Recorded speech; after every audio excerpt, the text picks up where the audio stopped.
guys, this lesson will be very different from my other videos. I basically created a bunch of Norwegian phrases and I'll be translating each of them for you. I figured this would be a good way to expose you to some typical sentence structures and maybe some Norwegian expressions. Hope you guys enjoy it. First off, the word for sense in Norwegian is sans.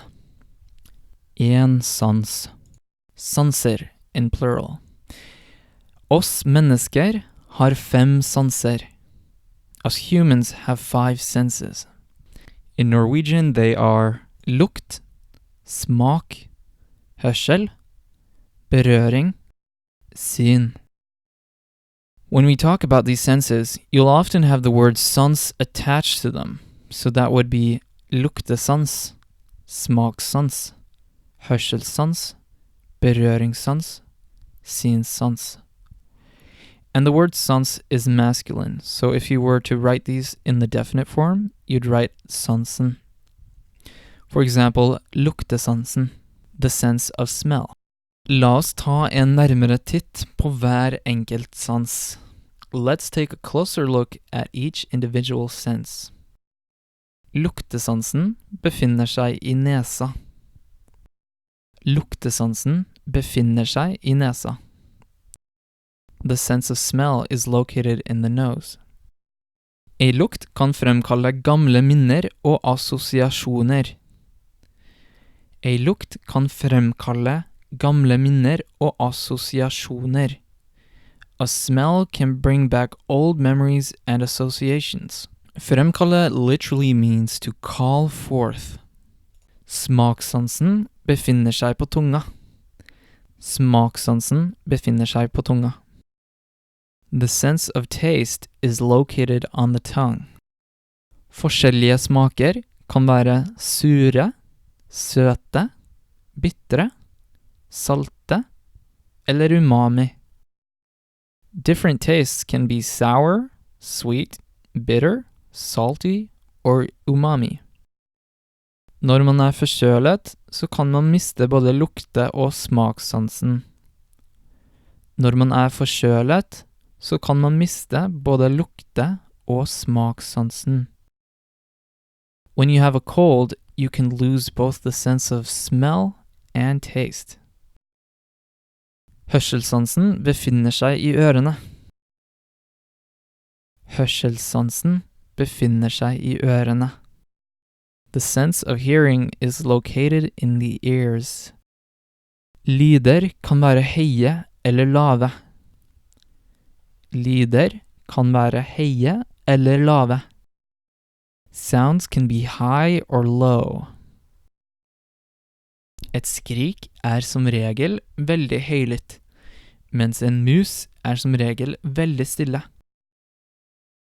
Et skrik er som regel veldig høylytt, mens en mus er som regel veldig stille. A scream is usually very loud, while a mouse is usually very quiet. Berøringssansen befinner seg på hele kroppen. Berøringssansen befinner seg på hele kroppen. The sense of touch is located on the entire body. Berøringssansen omtales også som følesansen eller taktilsansen. Berøringssansen omtales også som følesansen eller taktilsansen. The sense of touch is also referred to as the sense of feeling or the tactile sense. Berøringssansen gir oss evnen til å føle om noe er varmt eller kaldt. Berøringssansen gir oss evnen til å føle om noe er varmt eller kaldt.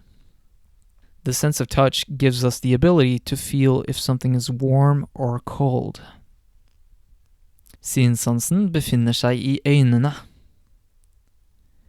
And a variation of øynene is øyene. So we could also say synssansen befinner seg i øyene.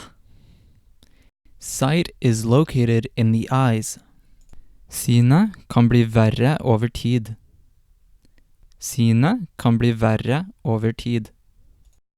Eyesight can become worse over time. Notice also that seen without sans behind it is a neutral noun, so it becomes sine. Folk som ser dårlig bruker ofte briller.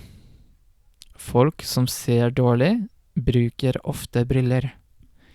People who see poorly often wear glasses.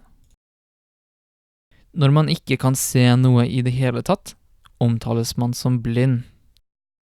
Når man ikke kan se noe i det hele tatt, omtales man som blind. When you can't see anything at all, you are referred to as blind. This word omtales is a bit interesting, so I'll explain it a bit better now.